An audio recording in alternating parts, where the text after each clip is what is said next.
Yun hong mainit na nag-viral sa social media Oo nga, no? nitong weekends tungkol Yes. kay Senador Marcoleta. Ayun nga.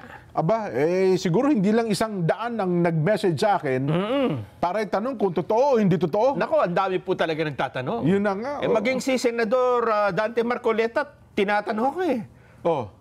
Totoo ba ito na bus daw ako? Pati siya nagtanong. Nagtataka siya. Yun na.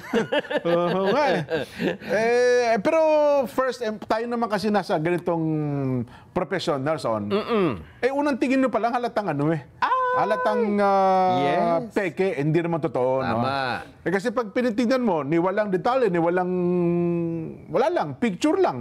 Tapos ganun lang ang sinabi. Yes. Pag tingnan mo yung detalye, wala kang makikita ang detalye. Ayun nga. Di ba? So, hindi mo siya maituturing na totoo. Yes.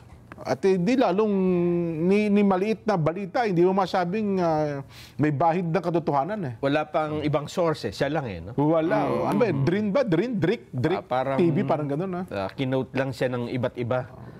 Pero kung... Nag-share lang Ay, pero... Pagka ganun, alam nyo na hindi totoo yan. Ha? Ay, pero nagtagumpay siya, malamang malaki kinita ngayon nun. Ang problema, malaking problema din yan. Oo. Kasi pwede siyang i-report ng mga tao, lalo yung mga nag-alala. Oo. Di ba? Hindi lang yun. Nawawalan siya ng kredibilidad. Ayun. Kaya Pati nga, channel niyo po dyan. Ngayon siguro, baka tumaas ang ano mo. Baka nag-pull outan, baka nag-unsubscribe yung marami. Ayun na nga.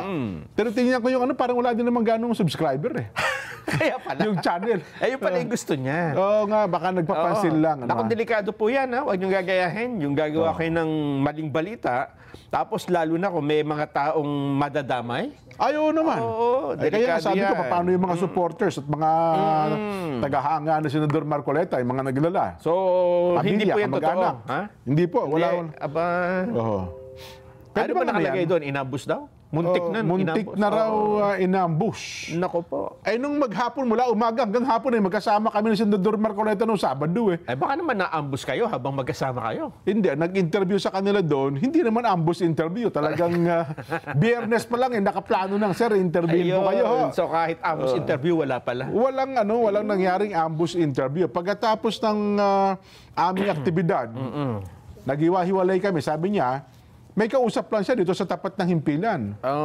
Pagkatapos umuwi na rin sila. At saka yung picture yatang ginamit nun picture sa ibang balita, no? May mga polis, may mga militar.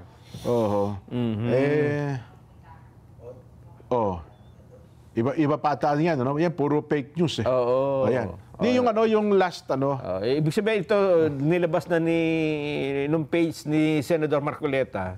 Dahil ang daming nagkakalat-kalat ng mga fake news no? Totoo. Kaya sinabi niya na lahat yan fake news. Hindi lahat totoo. Yun na nga. Ako, ewan ko lang, halimbawa, gaya niyan, pwede ba mag-initiative ang police, NBI, o kaya, mga ahensya ng gobyerno, na maghain ng reklamo dito? Alam mo, Jen, o i-report? Ginawa na ng NBI yan ganon? Noong ang Pangulong Bongbong Marcos ay bumisita sa Bogo, Cebu. Nagpa-picture, may picture doon na lumabas. At may isang gumamit sa picture, nilagyan ng arrow yung ulo ng Pangulo at nilagyan niya ng caption na headshot. Nakakulong pa yung tao hanggang ngayon? Kasi daw yun? NBI Parang assassination attempt yun. Pero ang tinutukoy pala doon, Bisaya, natapat doon sa Bogo, Cebu. Yun ang paliwanag nung anong tao. Pero siyempre sa mga, at saka daw ang ibig sabihin ng headshot sa Cebu ay, Cebuano ay sapul. Pero sa iba, siyempre naman, hindi lahat ng magbabasa niya Cebuano, di ba? Kasi kung sa shooter daw, yung mahawak ng baril, pag headshot, ibig sabihin, tinamaan ka sa ulo. Yan lang arrow. Tsaka interpretation lang. Yes. Higit lalo ito na talagang muntik inambush. Pwede kayang bagay, Pwede yan.